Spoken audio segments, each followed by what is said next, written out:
of Management Studies IGNOU presents an audiobook on the course Mmpc 008 Information Systems for Managers for MBA program. Block 2 Information Systems Unit 5 MIS and Control Systems Part 2.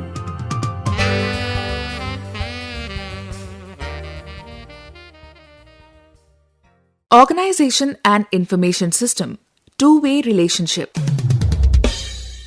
A system is an assembly of elements arranged in a logical order to achieve certain objectives. An organization is also a system. H.J. Leavitt advocates that an organization should be viewed as a socio-technical system consisting of people, tasks, technology, culture, and structure. An organization is an open system that has the capacity to adjust itself to the changing environment. The goals of an organization change in response to the changes in organization or in its environment. The organization must change as system to stay in tune with the goals. MIS should be designed viewing the organization as a system. MIS design should give due weightage to the human side of the organization and its culture. MIS should be designed to give reports to main decision maker. In other words, the designer must study the organization structure and identify the power centers. In a tall hierarchy with a high degree of centralization, the MIS should give control information to the higher management. If the organization is structured on a functional basis, then the MIS should have a functional design. If the organization works on a standardized system where rules, policies, systems, and procedures have been laid down, then they become part of the MIS.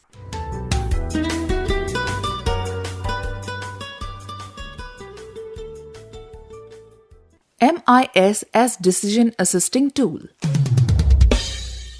We have studied above that Simon's model divides decision making into three phases: intelligence, design, and choice. In the intelligence phase, potential problems and opportunities are identified. In the design phase, alternative solution to the problem is developed. In the choice stage, a course of action is reflected. In certain cases, the decision can be made using a rule, procedure, or quantitative method. Such problems are known as structured problem. For example, an organization may decide to place a purchase order for every purchase requisition without worrying about merging them. Such decision can be easily programmed. The organization may have a fixed reorder point and fixed reorder quantity irrespective of demand. Automated systems such as transaction processing system and MIS are often used to handle program decisions. Such systems generate reports for concerned people so that they can take action. The decision taken is known as programmed decision.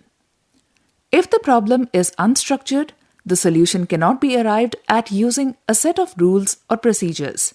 The rules and procedures, at best, can help in identifying alternatives. An information system that assists decision maker in making a non-programmed decision is referred to as Decision Support System, DSS.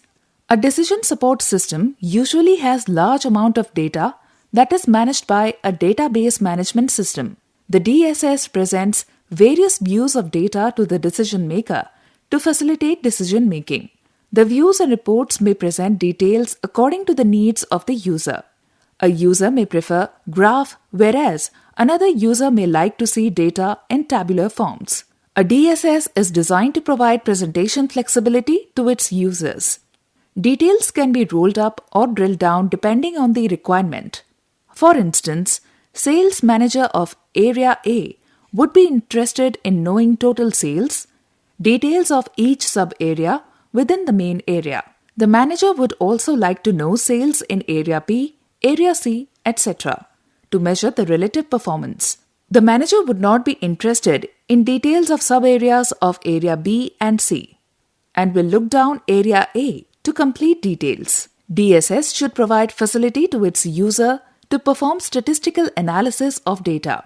The sales data, for instance, can be analyzed for identifying seasonal fluctuations from regular demand change. It should also have provision to dig out secondary data from web. There are a whole lot of software packages that can do amazingly good analysis of the data. Let us say a company is considering an investment in an IT project.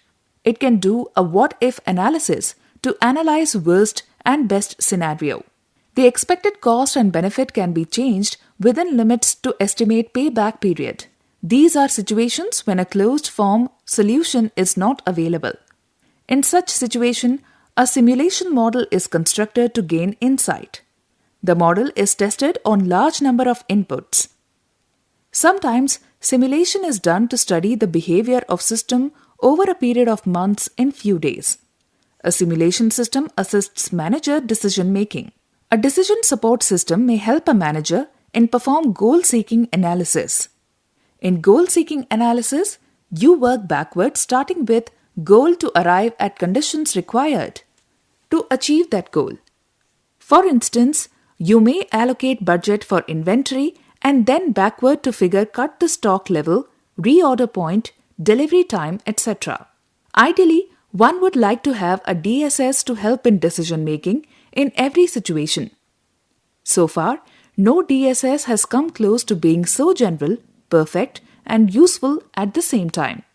A DSS in practice is developed for assisting in decision-making process for specific problems.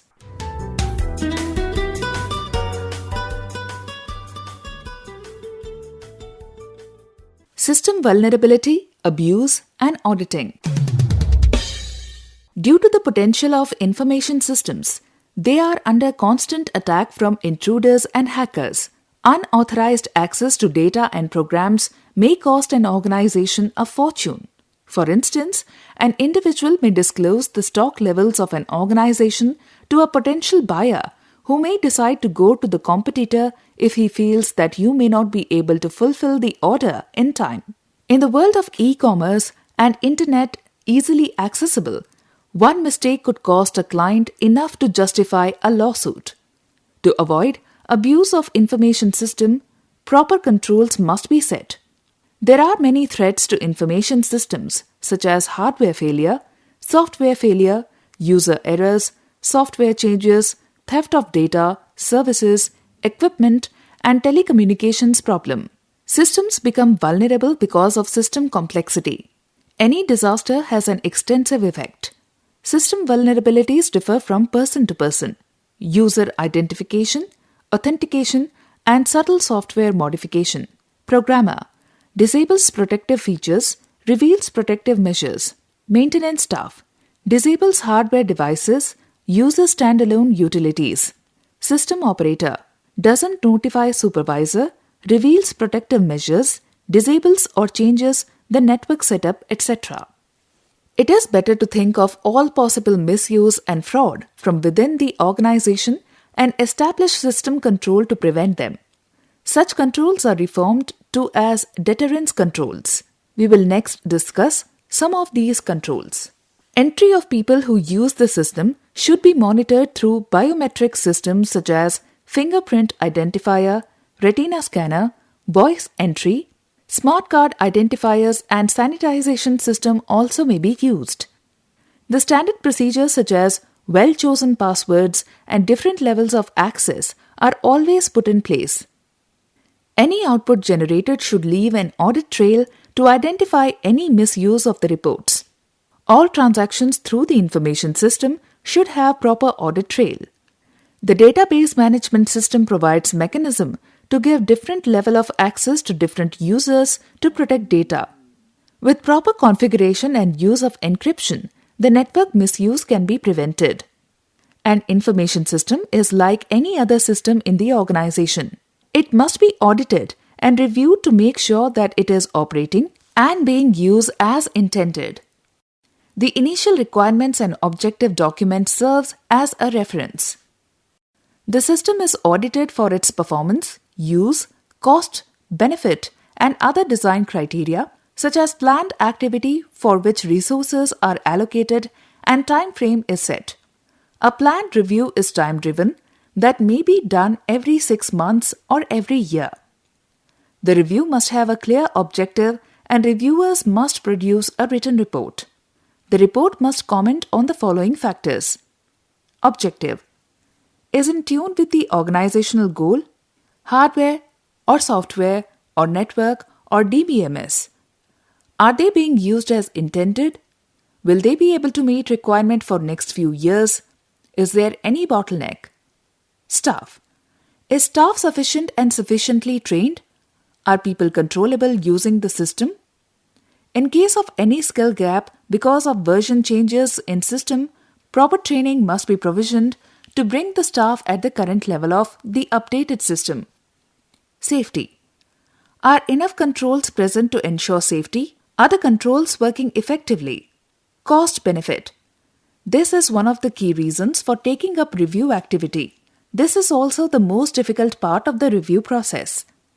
The reviews should try to be as objective as possible.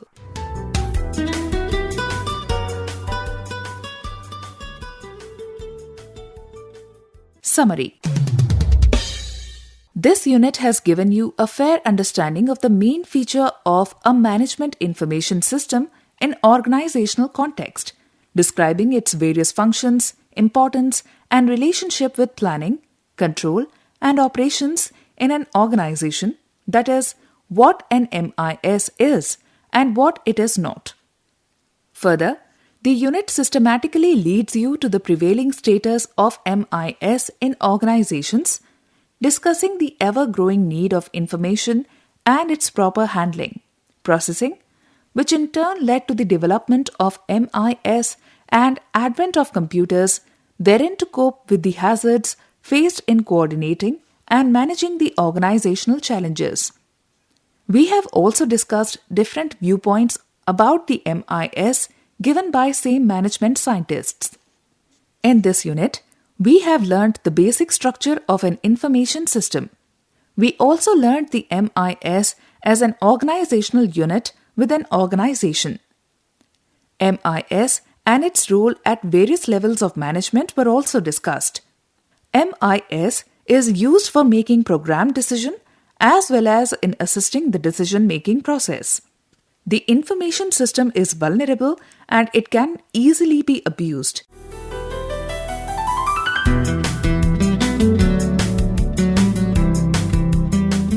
We were listening to the audiobook by the School of Management Studies IGNOU for MBA program, course code Mmpc 008, Information Systems for Managers. Course Coordinator, Professor Anurag Saxena, School of Management Studies, IGNOU.